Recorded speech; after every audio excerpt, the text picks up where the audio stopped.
Hey guys, in this video I'll show you how to preview email in ConvertKit. Now the first thing I want you to do is just log into ConvertKit, and this is the dashboard.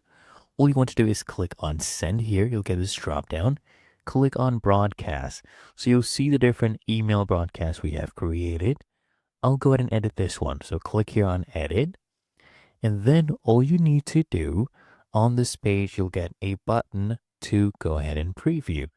You can come here and click on preview, okay? And you'll see what the other user would be able to get. So here I have added some merge fields, as you can see, for first name.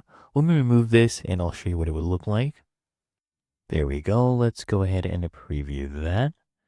So this is what it would look like. Now we can preview it as a specific subscriber as well. So you can come here, select a subscriber. You can type in, for example, their email. You could do that. And there we go. This is what it would look like as Pioneer 2713, right? And if you had added the merge name tags, then it's very easy. You would be able to see their actual name here instead of, for example, Alex.